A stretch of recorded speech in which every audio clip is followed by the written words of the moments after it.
frogs, the buzz of mosquitoes, the chirp of a tanager, and the occasional whomp, whomp of Harold Madden's broad-blade buoy crashing down upon some insect. "Will you put that damn knife away, Madden?" Deke Saunders finally erupted, unable to contain his mounting irritation any further. He sat up straight, his bare, scarecrow chest heaving, his bushy eyebrows contracted. "You is about to drive me crazy." He slashed viciously at an attacking fly and stood. Saunders was a lanky man, more bone than flesh, with sunken eyes and a scattering of gray hairs, thinned by the years, flying from his scalp in all directions. Sure thing, Deke. I didn't mean to bother you," Madden said.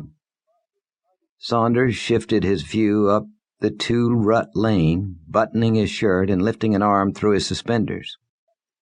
He walked off a few paces and stopped, suddenly cocking an ear at the road where it made a bend ahead. The trees and low growth all about the clearing were so thick that a man would have had a hard time moving more than a dozen feet in any direction, except along the almost motionless water of the swamp behind him.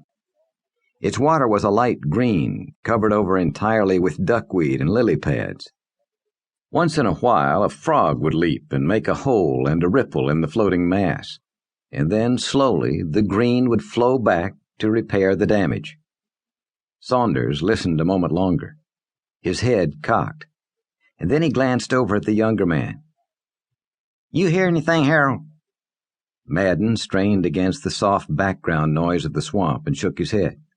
"No, don't hear nothing, Deke." Saunders scowled and continued to listen. Slowly, the scowl deepened. "Well, I sure do hear something. There's a rider a-comin'." Saunders wheeled about to the black man. "Here, Jason, you best get out of sight." "Yes, sir." Jason scurried down to the water's edge, and in an instant the dense vegetation completely hid him. Deke lifted his other arm through the suspender and fixed the clerical collar back in place around his neck. In another moment, he had the frock coat on and was brushing out the creases. Madden came across the road and grabbed a long squirrel gun from the rank grass, blowing on its lock where a bit of debris had gathered. Saunders glanced at the rifle. "Put that down till we know who it is." Madden leaned it against the bole of a tree within easy reach. The hoofbeats were louder now, just around the bend in the road. Saunders retrieved his hat from the grass and was settling it in place upon his head when the rider appeared. Deke gave a tight grin. His rotted teeth made a fleeting appearance, and then were hidden once again by his thin lips. "There. You see, Harold? It's only Grady." "You never know, Deke. Might have been the patrollers." The rider drew up and swung off his horse. Saunders strode out to meet him. "What took you so long, boy? You was supposed to be back hours ago." "Sorry, Pa, I meant to, but... Here, what's that I smell on you, boy?" Saunders leaned closer and sniffed. "You been drinking?" "Only one drink, Pa, honest." Saunders' fist shot out, and the next moment Grady was picking himself off the road, rubbing his chin. "Oh, Pa, what'd you do that for?" "When I sent you into town to do a job for me, I don't expect you to come back drunk." "I ain't drunk." Grady Saunders stood. Deke took the boy's chin in his fingers and steadied it.